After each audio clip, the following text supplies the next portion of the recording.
আমি ফোনটা কানে নিয়ে আমি তখন বলি যে তুমি দেখতে চাও যে অন্য চ্যানেল এই খবরটা করছে কিনা, এই খবরটাই এখন চলবে, এটা নিয়ে রিয়াকশন নে, এটাকেই হেডলাইন কর, এই ব্রেকিংটাই চলবে। অনির্বাণ বাবু স্পেসিফিক্যালি বলেছেন যে শুধুমাত্র মুখ্যমন্ত্রীর সঙ্গে পরিচয় আছে, প্রভাব খাটিয়ে কাজকর্ম তিনি করেছেন। একজন ব্যক্তি সে এডিটর থাকবে কি থাকবে না তার উপর কেন সরকারি বিজ্ঞাপন নির্ভর করবে?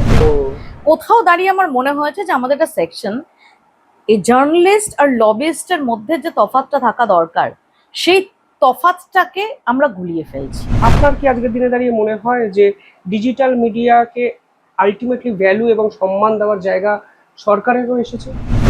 নমস্কার। সময়ের নিয়ম অনুসারে বঙ্গ রাজনীতিতে এলো পরিবর্তন, কিন্তু এই পরিবর্তনে অদ্ভুত এক চিত্র আমাদের চারিপাশে আমরা দেখতে পাচ্ছি। যারা একদা সরকার ঘনিষ্ঠ হিসেবে পরিচিত ছিলেন তারাই হঠাৎ করে পরিবর্তনের হাওয়ায় আজ পরিবর্তনপন্থী।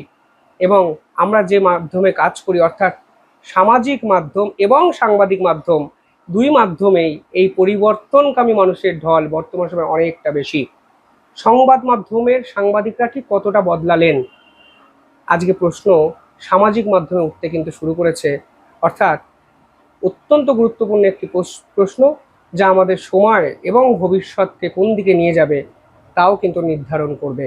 এ বিষয়ে কথা বলতে আমাদের সঙ্গে এই মুহূর্তে উপস্থিত আছেন অভিজ্ঞ সাংবাদিক, দীর্ঘদিনের সাংবাদিক মৌপ্রিয়া নন্দী। তিনি প্রথমেই দ্য ইন্ডিপেন্ডেন্ট বেঙ্গলে স্বাগত। Thank you Shivam. এই যে পরিবর্তন হলো, তোমার চারিপাশে যে সাংবাদিক জগতের ভিড় তুমি দেখেছিলে তাদের মধ্যেও কি পরিবর্তনটা তুমি দেখতে তুমি পাচ্ছ? আগে একটা কথা বলো Shivam, on a lighter note, but I want an honest answer from you. আমাকে তুমি কোন পক্ষে ফেলবে বা আদৌ কোনো পক্ষে ফেলতে পারবে কিনা, তুমি আমায় যে এত বছর দেখে আসছো? আমার ব্যক্তিগতভাবে ভীষণ মাত্রায় আপনাকে মনে হয়েছে যে আপনি যখন যে ইস্যুটি পান, যে কোনো দলেরই হোক, দলমত নির্বিশেষে তার বিপক্ষে সোচ্চার হন। হ্যাঁ, অবভিয়াসলি কিছু ক্ষেত্রে চ্যানেলের পলিসি বিভিন্ন মাধ্যমে বিভিন্ন ক্ষেত্রে থাকে, আমি সেটা দিয়ে ব্যক্তিগত একজন মানুষকে আমি নিজেও জাজ করি না।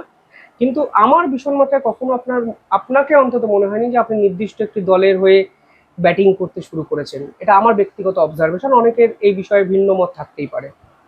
যে কারণেই আমার বক্তব্য শিবম, যে দেখো আমরা এমন একটা সিচুয়েশনে আছি এই মুহূর্তে যে তুমি চাও বা না চাও ভীষণ রকম ভাবে তোমাকে দেগে দেওয়া হবে। কেউ বলবে তুমি এই পক্ষ, কেউ বলবে তুমি ও পক্ষ। ধরো কোনো একটা খবর তুমি নিজেও জানো, তুমি একজন ইন্ডিপেন্ডেন্ট জার্নালিস্ট হিসেবেও তুমি জানো, বা আমরা যে যেরকম ভাবে, প্রথমে বলে দিই আমি কিন্তু ডেফিনেটলি সংবাদ মাধ্যমের ম্যানেজমেন্ট, মালিক, বিকজ তাদের যে ইকোসিস্টেম সেটা ডিফারেন্ট, তাদের যে অপারেশন সেটা অ্যাবসলিউটলি ডিফারেন্ট। কিন্তু আমরা যারা ইন্ডিভিজুয়াল জার্নালিস্ট, আমরা কোনো খবর করি যেটা কারো পছন্দ হতে পারে, কারো না পছন্দ হতে পারে, কিন্তু একটা এমন সিচুয়েশন তৈরি হয়েছে যে যখনই একটা খবর হচ্ছে, যে কোনো খবরকে তো নানা রকম প্রিজমে দেখা যায়, তখনই বলা হচ্ছে যে এই খবরটা করেছে মানে ও আসলে অমুক পক্ষ। এবং এটার জন্য না আমি ফাইনালি কিন্তু এই মুহূর্তে যেখানে এসে গোটাটা দাঁড়িয়েছে, আমি কিন্তু আমাদের দায়ও অস্বীকার করতে পারি না। এবং সেই জন্যই আমার বক্তব্য যে আজকে দাঁড়িয়ে যখন এমন একটা পরিস্থিতি তৈরি হয়েছে যে সাংবাদিকদের ইন জেনারেল একটা প্রশ্নের মুখে পড়তে হচ্ছে, তাদের সততা, ইন্টিগ্রিটি প্রশ্নের মুখে আসছে, তখন আমাদেরও কোথাও দায় থাকে যে আমাদের নিজেদের প্রুফ করার। সেই জন্যই তুমি দেখবে যে আমি কয়েকদিন আগে সোশ্যাল মিডিয়া পোস্ট দিয়েছি যে আমাদের তদন্ত হোক। আমি আবারও বলছি যে আমরা যারা সংবাদ কর্মী, তার কারণ হচ্ছে তুমি, আমি, আমরা যারা ইন্ডিভিজুয়াল সাংবাদিক, আমাদের প্রত্যেককে নানা শিবিরের নানা নেতার সঙ্গে সম্পর্ক বজায় রাখতে হয়, এবং সেটাই আমাদের কাজের, আমাদের প্রোফাইলের সেটা সবচেয়ে গুরুত্বপূর্ণ অঙ্গ। এবং শুধুমাত্র নেতা নেত্রী কেন, আমাদের যে যে বিট করেন বিশেষ করে তাদের সঙ্গে রাখতে হয়। এমনকি তুমি জানবে যে আমাদের খবর পাওয়ার জন্য যেমন পুলিশ সোর্স মেনটেন করে, আমাদের এমন অনেকে যারা বিতর্কিত চরিত্র, এমনকি যারা হয়তো পুলিশের খাতায় ক্রিমিনাল, তাদের সঙ্গে সম্পর্ক বজায় রাখতে হয়। এবং একই রকম ভাবে মানে আমি তো এখনো সেরকম লোকদের ফোনও যেভাবে ধরি, একজন নেতার ফোনও সেভাবে ধরি, বা একজন আমলার ফোনও সেভাবে ধরি, কারণ আমার কাছে তিনিও ভ্যালুয়েবল। প্রশ্ন হচ্ছে যে যেমন পুলিশ যখন সোর্স মেনটেন করে, তাদের সোর্স মানি আছে, তাদের নিজস্ব সিস্টেম রয়েছে, আমরা কিসের উপর ভিত্তি করে সোর্স মেনটেন করি? আমাদের সম্পর্কের উপর ভিত্তি করে। তো আমাদের এই যে রিলেশনশিপ গুলো, এই যে কমিউনিকেশন গুলো, সেগুলো বজায় রাখতে হয়। এবং আমাদের প্রত্যেকের কাজ হচ্ছে প্রত্যেকটি জায়গায় যাওয়া, এটা আমাদের কাজের মধ্যে পড়ে এবং সাধারণভাবে মানে আমাদের তো চুটমার্গের কথা না। মানে আমাকে কালকে যদি দাউদ ইব্রাহিম ডাকে আমি সেখানে যাব, বা আমি চেষ্টা করবো দাউদ ইব্রাহিমের কাছে যে তার একটা ইন্টারভিউ পেতে। বাট এই গোটা সিস্টেমটা যখন এখন আন্ডার স্ক্যানার অনেক দিন ধরেই আমি দেখছি, আমার মনে হয় যে কোথাও আমরা তো ফোর্থ পিলার অফ ডেমোক্রেসি, তো আমরা কেন নিজেদের আমি সৎ আমি কিছু নিই না, আমি কিছু করি না এটা বলে লাফালে তো হবে না। কে আর কবে গলা ফাটিয়ে বলেছে যে না না আমি অসৎ, আমি এটা নিয়েছি, আমি ওটা নিয়েছি। সো এই জায়গায় আমার মনে হয় যে একদম ফ্রি অ্যান্ড ফেয়ার তদন্ত, এবং যার তালিকায় প্রথম নামটা আমার থাকুক, আমার সমস্ত কিছু, আমার সম্পত্তি, আমার পরিবার পরিজন তাদের সম্পত্তি, আমার ছানাদের নেহাত ব্যাংক অ্যাকাউন্ট বা সম্পত্তি নেই, না হলে ওদের যদি তদন্ত তাহলেও মোস্ট ওয়েলকাম। আমার মনে হয় আমি এটা ভলান্টিয়ার করতে চাই, কারণ কোথাও একটা দায় থাকে। কেন আজকে এটা তো তুমিও মানবে যে ডেফিনেটলি আমাদের মিডিয়াতে বহু মানুষ কাজ করছেন ইন্টিগ্রিটির সঙ্গে, ঠিকই, তারাও আন্ডার স্ক্যানার আসছেন। সেটা কেন হবে? তার থেকে চাল আর কাপড় আলাদা হোক। এবং আমরা এত কাজের মধ্যেও যখন একজন নেতার কোনো অনুষ্ঠানে যেতে পারি বা একটা ছুটিতে যেতে পারি, তো আমাদের যদি সিবিআই হোক, ইডি হোক, সিআইডি হোক বা ইকোনমিক অফেন্সিং হোক, আমাদের যদি সামন করে, আমরা একদিন করে, দুদিন করে, 3 দিন করে, তো আমরা যেতে পারবো না কেন? তোমার মানে কোথাও গিয়ে তোমার কি মনে হচ্ছে যে দীর্ঘদিন ধরে যে ব্যবস্থাটা এস্টাবলিশড হয়েছে সোসাইটিতে, সমাজে যারা শাসকের খুব ঘনিষ্ঠ হয়, তারা এই আন্ডু অ্যাডভান্টেজটা নিয়েছে এতদিন কিছু ক্ষেত্রে? দেখো শিবম, আমি শাসকের ঘনিষ্ঠ হওয়া বা কোনো নেতা নেত্রীর তার সঙ্গে সুসম্পর্কে থাকাটাকে একজন সাংবাদিকের অপরাধ নয়, বরং সেটা তার ক্রেডিট। ততক্ষণ অবধি সেটা তার পজিটিভ দিক, যতক্ষণ অবধি এই সম্পর্কের বেসিক প্রেমাইজটা নিউজ থাকছে। নিউজ, আমি একজন নেতার কাছে কি চাইতে পারি? নিউজ চাইতে পারি, ইন্টারভিউ চাইতে পারি। ম্যাক্সিমাম আমি বলে দিচ্ছি যে একজন সাংবাদিক এক্সট্রা মাইল হেঁটে, স্টেপ আউট করে, অনধিকারে বড়জোর কি চাইতে পারে? যে চোখের সামনে একজন মুমূর্ষু মানুষকে মারা যেতে দেখছি, তার হসপিটালের ব্যবস্থাটা, কিন্তু তার বাইরে আমাদের যে সেন্স অফ এন্টাইটেলমেন্ট, আমরা সবকিছুতেই ভাবি যে আমরা আলাদা। আমার গাড়িতে প্রেস লেখা আছে মানে সেটা ওয়ান ওয়েতে ঢুকতে পারে, আমি ফোন করতে পারি, বা কেউ নেশা করে গাড়ি চালাতে পারেন কারণ তার অ্যাক্সেস আছে পুলিশ অফিসারদের, তার কোনো নেতা আছে, সে আবার সেই নেতার কথা বলে সেই পুলিশ অফিসারের কাছ থেকে এই অ্যাডভান্টেজটা নেয়। এগুলো আমরা এটা জন্য আমরা এন্টাইটেলড নই। এর পাশাপাশি ডেফিনেটলি একটা সেকশন যারা ক্ষমতাটাকে এক্সপ্লয়েট করেছে। আবারও বলছি, ক্ষমতা কেন, যে কোনো রাজনৈতিক দলের, এখন তুমি সব রাজনৈতিক নেতা নেত্রীর সঙ্গে তোমার সম্পর্ক সমান হবে না। কারো সঙ্গে তোমার অত্যন্ত বিশ্বাসের সম্পর্ক, কারো সঙ্গে তোমার অপেক্ষাকৃত কম বিশ্বাসের সম্পর্ক, কেউ তোমায় পছন্দ করে না। সো একটা ভীষণ কমপ্লেক্স বিষয় সবারই। তোমাকেও কেউ ভীষণ পছন্দ করেন, সবার আগে খবরটা তোমাকে দেন। আবার কেউ আছেন যিনি হয়তো ধরো তোমার ক্ষেত্রেও যেটা, যে ধরো কেউ আছেন যে তোমাকে ভীষণ পছন্দ করেন, তোমাকে ডেকে আগে ইন্টারভিউটা দেন। কেউ আছেন যে না, তোমাকে একটু ততটা বিশ্বাস করেন না, তোমাকে নিয়ে ভাবেন, দেখেন, তারপর ভাবেন ঠিক আছে ওকে এই ইস্যুটাতে দেওয়া যেতে পারে, এটাতে না। কেউ আছেন তোমাকে এন্টারটেইন করেন না, সেখানে তুমি কি চেষ্টা করো? তুমি সেই আইসটা ব্রেক করার চেষ্টা করো। এগুলো হচ্ছে পার্ট অফ আওয়ার জব। কিন্তু তার বাইরে দাঁড়িয়ে জার্নালিস্ট মানে জার্নালিস্ট লবিস্ট না। কোথাও দাঁড়িয়ে আমার মনে হয়েছে যে আমাদের একটা সেকশন এই জার্নালিস্ট আর লবিস্টের মধ্যে যে তফাৎটা থাকা দরকার, সেই তফাৎটাকে আমরা গুলিয়ে ফেলছি, একটা অংশ সেটাকে গুলিয়ে ফেলছি, এবং যার আঁচটা সেটা বাকি সমস্ত সাংবাদিকদের গায়ে লাগছে। এবং এরকম ভাবে তো সত্যি আমরা শ্রাগ অফ করতে পারি না। যখন একটা ফ্রেটার্নিটিকে কখনো দোষ দেওয়া হয়, যখন একটা ফ্রেটার্নিটির গায়ে এটা এসে পড়ে, তখন আমাদের প্রত্যেককে এটা কালেকটিভলি এটাকে ভাগ করে নিতে হয়। কিন্তু কেন? যে সাংবাদিক যে খুব কষ্ট করে তার জীবন যাপন করছে, সে ডেফিনেটলি তার সোর্স মেনটেন করে, সে ডেফিনেটলি ভালো ভালো জায়গায় তার অ্যাক্সেস তৈরি করে এবং সেটা মেনটেন করে দিনরাত খেটে just for the sake of news, সে কেন একই রকম ভাবে আরেকজন তার সোর্স মেনটেন করে যাতে সে 3টে বাড়ি, 4টে জায়গায় জমির প্লট, ঠিক আছে, কারো আনুকূল্যে বিজনেস ক্লাস ট্রাভেল, এগুলো এনশিওর করার জন্য যে সোর্স মেনটেন করে, তার দায়টা এরা কেন নেবে? বাট তুমি অ্যাপারেন্টলি যদি তুমি দেখো, তুমি দেখবে দুই ধরনের সাংবাদিককেই তুমি দেখছো, হ্যাঁ এও নেতার সঙ্গে এর প্রক্সিমিটি আছে, এরও আছে। তো একজন সাধারণ মানুষের পক্ষে সেই জাজমেন্টে যাওয়া সম্ভব না। ঠিক ঠিক। দিদি, এতদিন ধরে আপনি কি এরকম কাউকে দেখেছেন যে এই আনুগত্যটা আসলে ক্ষমতার ইউটিলাইজেশনে অনেক বেশি এফেক্টিভলি কাজে লাগিয়েছেন, এরকম কাউকে? তুমিও দেখেছো, আমিও দেখেছি, ডেফিনেটলি দেখিয়েছি, আমি কোনো সন্দেহ নেই। আমি আপনার সামাজিক মাধ্যমে কিছুদিন আগে একটা পোস্ট দেখে কিছুটা চমকেই গেছি। আপনি নির্দিষ্ট এক ব্যক্তিকে নিয়ে, অনির্বাণ বাবুকে নিয়ে একটি পোস্ট করেছেন। হঠাৎ করে রাগের কারণ? না না, একদমই রাগ না, ক্ষোভের কারণ? রাগ একদমই না, কিন্তু আমি যার সম্পর্কে আমার কাছে তথ্য আছে, আমি আবার বলছি আমি হাওয়ায় ভাসাই না। হ্যাঁ, প্রচুর হাওয়ায় ভাসানো কথাবার্তা চলে, আমি হাওয়ায় ভাসিয়ে কারো সম্পর্কে বলবো না, বাট যার সম্পর্কে আমি নির্দিষ্টভাবে জানি, যে কারণে আমি পোস্টে মেনশনও করেছি যে যদি উনি মামলা করেন আমি রেডি টু ফেস ইট। তো আমাকে তথ্য নিয়ে বলতে হবে, আমি এখানে 4টে জায়গায় বলে দেবো শিবমটা না প্রচন্ড খারাপ, ঠিক আছে না, আমাকে বলতে হবে শিবম কি করে, এবং আমাকে তার রেসপন্সিবিলিটি নিতে হবে, শেষ পর্যন্ত ওটাকে থাকতে হবে, এবং যদি এর জন্য কোনো লিগ্যাল অ্যাকশন অন্য দিক থেকে আসে সেটা ফেস করতে হবে। সো আই বিলিভ যে আমি এর ক্ষেত্রে এটা ফেস করতে পারি। কিন্তু আপনি ওখানে যে অভিযোগগুলো করেছেন যে প্রভাব খাটিয়ে চাকরির সুবিধা কাউকে দেওয়া হয়েছে, এক্স্যাক্টলি আমি কোনো দেখো, আমি I will not spew venom, but আমি বেসিক কতগুলো জায়গার কথা বলতে পারি।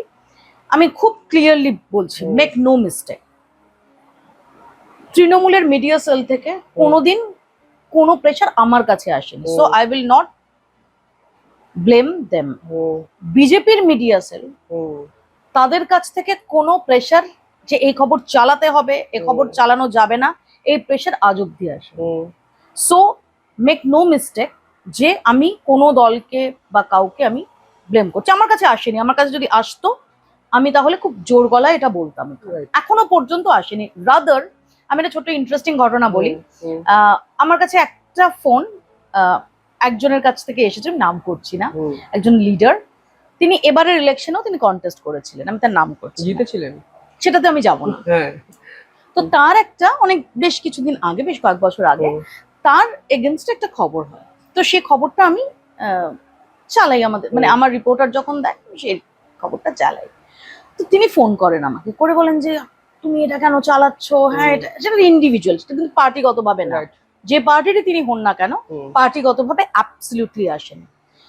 তো আমি তখন বললাম যে হ্যাঁ, এটা তো খবরটার একটা ভিত্তি আছে, কাগজ আছে, তোমার বক্তব্য নেওয়ার জন্য আমি তোমায় অ্যাপ্রোচও করতে বলেছিলাম, তুমি বলেছো যে তুমি কিছু বলবে না, দেন খবরটা চলবে, তুমি বলো, তুমি যদি রাজি হও তোমার বাইটস করবে।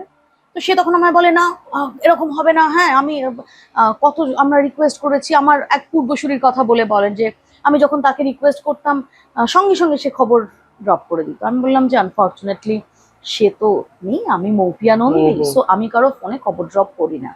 তখন সে বললো যে না, অন্য কোনো চ্যানেল তো চালাচ্ছে না। তো আমি তখন বললাম যে তুমি কি চাও যে অন্য চ্যানেল খবরটা চালাক, একটু হোল্ড করো। আমি ফোনটা কানে ধরেই আমি আমার টিমকে বললাম যে এই খবরটাই এখন সবচেয়ে বড় ব্রেকিং, এটা এখন হেডলাইন হবে, এখন এই খবরটাতেই থাকবে বলে আমি তাকে বললাম যে তুমি একটু ওয়েট করো, 15 মিনিটের মধ্যে অন্য চ্যানেলে এই খবরে ঢুকবে। তুমি খুব ভালো করে জানো যে একটা খবর যখন বড় করে ব্রেক করে তো যেটা হয় যে তো আমি ফোনটা কানে নিয়ে আমি তখন বলি যে তুমি দেখতে চাও যে অন্য চ্যানেল এই খবরটা করছে কিনা, বলে আমি আমার টিমকে ফোনটা কানে নিয়ে বলি যে এই খবরটাই এখন সবচেয়ে বড় ব্রেকিং, যেটা সত্যি ব্রেকিং ছিল তখন, এমন না যে আমি ওর উপর রাগে করেছি বা কিছু, এই খবরটাই এখন চলবে, এটা নিয়ে রিয়াকশন নে, এটাকেই হেডলাইন কর, এই ব্রেকিংটাই চলবে বলে আমি ফোনটা রাখি। সো তুমি জানো যে একটা খবর যদি বড় ব্রেকিং কিছু হয় তখন বাকিরাও ফলো করতে শুরু করে, আমরাও যেটা করি, যে যে চ্যানেল থাকে ওটা চলতে শুরু করে। আমি দেখেছি যে পরে যখন তার সাথে আমার দেখা হয় বেশ কিছুদিন পর, সে কিন্তু আমাকে সে জড়িয়ে ধরে এবং আমায় তারপর থেকে রেসপেক্ট দেয়, সে জানে যে তার কথায় খবর ড্রপ হবে না। কিন্তু আমার বক্তব্য হচ্ছে একটা অংশের জন্য যারা ক্ষমতার সঙ্গে প্রক্সিমিটিটাকে কাজে লাগিয়ে নিজেদের জায়গাটা তৈরি করে গেছে, মেনটেন করে গেছে, নিজেদের কিছু নিজেদের বৃত্তের কিছু লোক তাদের সুবিধে পাইয়ে দিয়ে গেছে, এবং সেটা এমন এক্সটেন্টেও গেছে যে যেহেতু তাদের হাতে প্রচুর ক্ষমতা, কোনো কিছু হলে তারা সামলে দেবে, তাদের সুপারিশে লোকের চাকরি হয়, কারণ তারা সরকারি বিজ্ঞাপনের ফ্লোটাকে ম্যানেজ করার যে জায়গাটা, সেই জায়গাটাকে তারা তারা নিয়ন্ত্রণ করে। তাদের একটা সেখানে তাদের একটা খুব গুরুত্বপূর্ণ হোল্ড রয়েছে, কাজেই একটা বড় জায়গায় তারা প্রভাব বিস্তার করতে পারে। তো তারা যেমন তাদের বৃত্তের কিছু লোককে সুবিধা পাইয়ে দেয়, আবার তাদের বৃত্তের নয়, ইন্ডিভিজুয়ালি যারা সার্ভাইভ করছে বা সার্ভাইভ করার চেষ্টা করছে তাদের জন্য অনেক নেগেটিভিটি তারা ছড়িয়ে দেয়। তো এই জায়গাটা আমি তুলে ধরার চেষ্টা করি। আপনি অনির্বাণ বাবুকে নিয়ে স্পেসিফিক্যালি বলেছেন যে শুধুমাত্র মুখ্যমন্ত্রীর সঙ্গে পরিচয় আছে, এই তত্ত্বটাকে কাজে লাগিয়ে একের পর এক প্রভাব খাটিয়ে কাজকর্ম তিনি করেছেন। মানে এমন একজনের কথা আমি বলতে পারি, আমি নাম করব না, আমি নিশ্চিত যে মুখ্যমন্ত্রী নিজেও জানতেন না। আচ্ছা, তাকে সিপিআইএম বলে দেগে দিয়ে, মানে কোনো খবর হয়তো গেল, সেটা দেগে দিয়ে যে এ আসলে ওখানে আছে সিপিআইএম, আমি জানি না, ও আমার অগোচরে সিপিআইএম এর খবরগুলো চালিয়ে দেয়, এটা বলে তার চাকরিটা অবধি তিনি খেয়েছেন। এবার আমি এর থেকে বিস্তারিত যেতে চাই না। আমি নিশ্চিত যে তিনি যে পজিশনে কাজ করতেন, যদি তার খবর চালানো হবে না, তিনি পলিসি মেকিং এর জায়গায় ছিলেন না। যাকে এই ভিকটিমটা হতে হয়েছে, সেই ভিকটিম পলিসি মেকিং এর জায়গায় ছিলেন না। তার মানে তুমি খুব ভালো করে জানো যে কেউ একটা রিপোর্টার নিজে থেকে এসে একটা খবর চালিয়ে দিতে পারে না, তার কিছু লেয়ার্স আছে, সেই লেয়ারটা কন্ট্রোল করলেই হতো। এবং আমি নিশ্চিত যে ও কি চালাচ্ছে না চালাচ্ছে তাই নিয়ে কোনো মুখ্যমন্ত্রীরই কোনো রকম মাথা ব্যথা হওয়ার কথা না। সো আমার কাউকে পছন্দ হচ্ছে না, সে হয়তো আমার সাথে তার ইকুয়েশন ঠিক না, তখন আমি মুখ্যমন্ত্রীর নাম করে আমার সেই ক্ষমতাটা দেখি। এবং এটা যে ওকে যদি না সরানো হয় তাহলে সরকারি বিজ্ঞাপন কিন্তু বন্ধ করে দেওয়া হবে।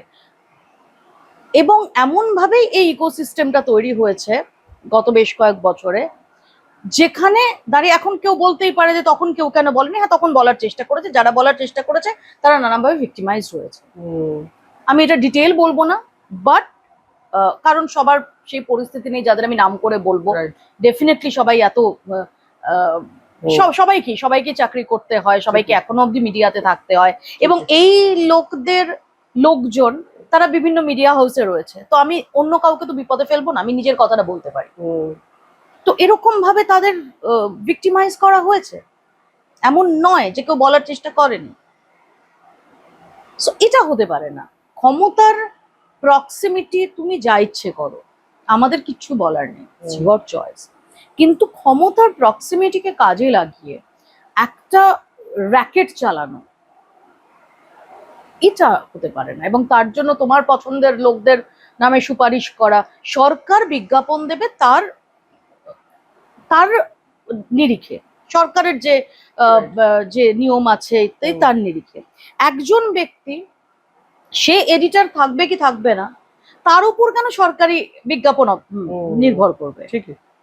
সরকার হয়তো মনে করতে পারে যে না, ওই মিডিয়া হাউসটাকে আমি বিজ্ঞাপন দেবো না, আমি ধরে নিলাম, সেটা আমি জানি না, তার যা প্রসিডিওর আছে সেই অনুযায়ী হবে।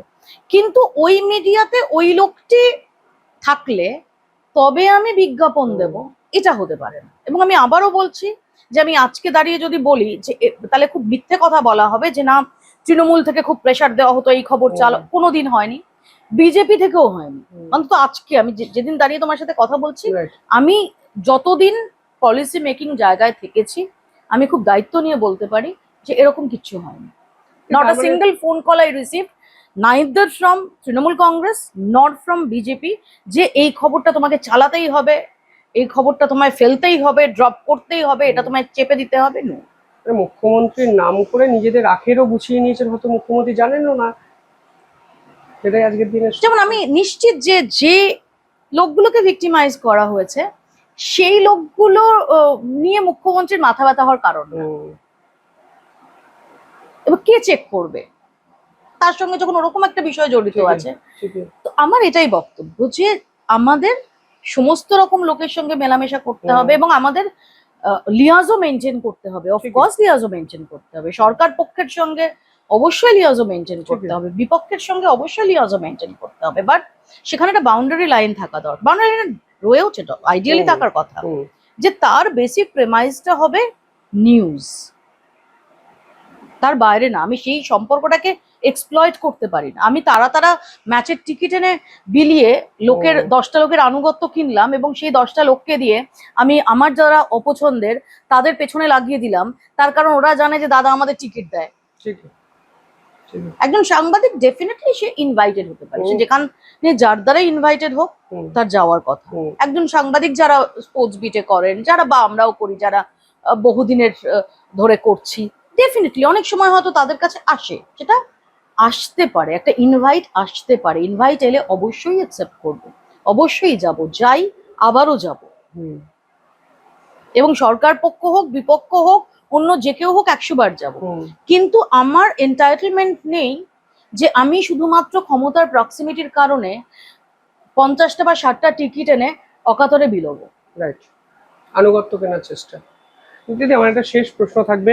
বর্তমানে তো ডিজিটাল মিডিয়ার একটা প্রভাব সমাজ অস্বীকার করতে পারে না, একদমই না। কিন্তু দেখুন, আমরা বা যারা ডিজিটাল মিডিয়ায় কাজ করি তাদেরকে গভর্নমেন্ট অ্যাক্রিডিটেড প্রেস কার্ড দেওয়া হয় না। প্রেস ক্লাবে ঢোকার সময় এমনভাবে তাকিয়ে থাকা হয় যেন মনে হয় তাদের কিডনি আমরা খুলে ফেলতে এসেছি, মানে এরকম একটা অদ্ভুত বৈষম্যমূলক আচরণ।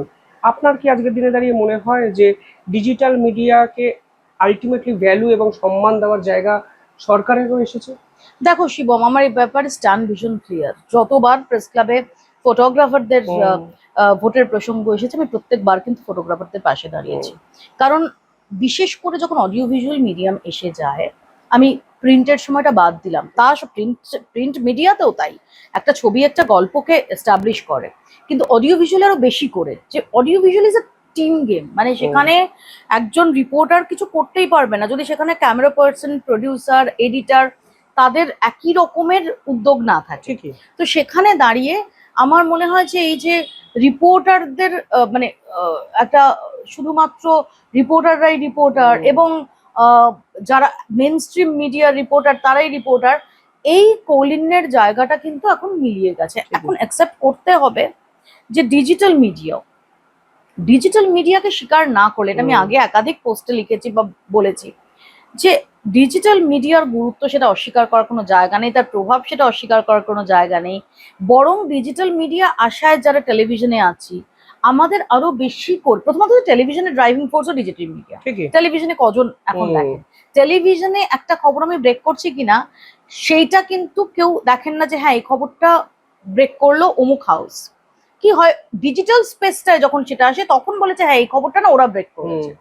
তো কোনোভাবে ডিজিটাল মিডিয়াকে অগ্রাহ্য করার, এবং সেখানে দাঁড়িয়ে ডেফিনেটলি একটা অডিও ভিজুয়াল মিডিয়াম, একটা প্রিন্ট মিডিয়াম যেভাবে যা যা ক্ষেত্রে এন্টাইটেল, ডিজিটাল মিডিয়ামেরও সেক্ষেত্রে এন্টারটেনমেন্ট থাকা উচিত। হ্যাঁ, এবার তুমি যদি বলো, আমি ডেফিনেটলি বলবো যে ডিজিটাল মিডিয়ামের ক্ষেত্রে একটা ব্যাপার আছে যে অনেকেই ইন্ডিভিজুয়ালি, ধরো আমি এখনো মনে করি যে ওখানেও একটা ফাইন লাইন রয়েছে, যে আমি কালকে আমার মোবাইলটা নিয়ে জাস্ট মনে হলো যে আমি এই নেতাকে নিয়ে খুব ব্যক্তি কুৎসা করলাম এবং আমার প্রচুর ভিউজ হলো, এবং আমি সেখানে সাংবাদিক এবং মিডিয়া হাউস বলে আমি অ্যাক্রেডিটেশন কার্ড নিতে গেলাম।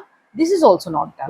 কোথাও একটা তাদেরও একটা নির্ধারিত ফ্রেমওয়ার্কের মধ্যে আনা উচিত, এবং সেই অনুযায়ী যেমন আমাদেরও কিছু মেনস্ট্রিম মিডিয়াতেও কিছু, আমি মেনস্ট্রিম মিডিয়াটা বলছি বোঝাতে, মেনস্ট্রিম মিডিয়া মানে একেবারেই আমি এটা মেনস্ট্রিম মিডিয়া নয় এটা বলছি না, জাস্ট যাতে লোকে বুঝতে পারেন সেই জন্য বলছি যে বাকি মিডিয়া হাউসগুলোতেও যেরকম, এক্ষেত্রে একটা ফ্রেমওয়ার্কের মধ্যে আনা।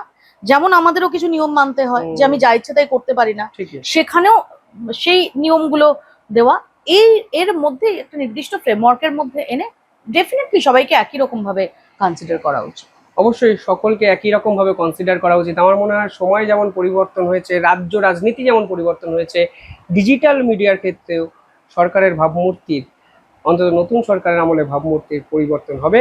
এই এক্সপেকটেশন আমাদের কাছে। ফাইন লাইন অবশ্যই থাকুক, বাট সরকারের সদিচ্ছাটা থাকুক, এটাও ইম্পর্টেন্ট। আর মৌপিয়াদি যা বলেছেন কমেন্টে জানাবেন, আমার কমেন্ট কিন্তু খোলা থাকে। অনেকে বলবেন মৌপিয়াদির কমেন্ট বন্ধ, তাই আমি বলে দিলাম নির্দ্বিধায় বলুন। শেষ 15 বছরের যে কঙ্কালসার চেহারা মৌপিয়াদি তুলে ধরতে চেয়েছেন তার সাথে আপনারা সহমত না? আমি এখানে একটা কথা বলবো একটু, সেটা হচ্ছে শিবম, সবটা খারাপ, সবটা কঙ্কালসার। আজকে আমি হঠাৎ বলছি যে মানে ভীষণ খারাপ ছিল সরকার, একদম সংবাদ মাধ্যমের টুটি টিপে ধরতো, একদমই না। এই ভাবের ঘরে চুরি করার জায়গাটাও আমাদের এটা থেকে বিরত থাকতে হবে, যে এই আমরা একটা বিরাট একটা মিডিয়ায় একটা স্বর্ণ যুগের জন্য অপেক্ষা করছি, আগেরটা খুব খারাপ ছিল না। আমার বক্তব্য নির্দিষ্টভাবে যারা ক্ষমতার প্রক্সিমিটিকে এক্সপ্লয়েট করেছে সেই অংশটা নিয়ে, এবং সার্বিকভাবে আমাদের সবার একটা স্বচ্ছ পূর্ণাঙ্গ তদন্ত হোক। আমি আবারও বলছি, আমারটা সবার আগে হোক। অবশ্যই। ইডি সিবিআই আসবে নাকি পরের প্রশ্ন কমেন্টে আপাতত জানান। আপনারা এসে এই ভিডিওটা শুনুন, অন্তত মৌপিয়াদির কথা শুনলে আপনারাও বুঝতে পারবেন এক্স্যাক্টলি কাদের দিকে মৌপিয়া নন্দী তীরটি মারলেন। দেখতে থাকুন দ্য ইন্ডিপেন্ডেন্ট বেঙ্গল। চ্যানেলটি ভালো লাগলে সাবস্ক্রাইব করবেন। অসংখ্য ধন্যবাদ মৌপিয়াদি, ধন্যবাদ আপনাদেরও, ধন্যবাদ।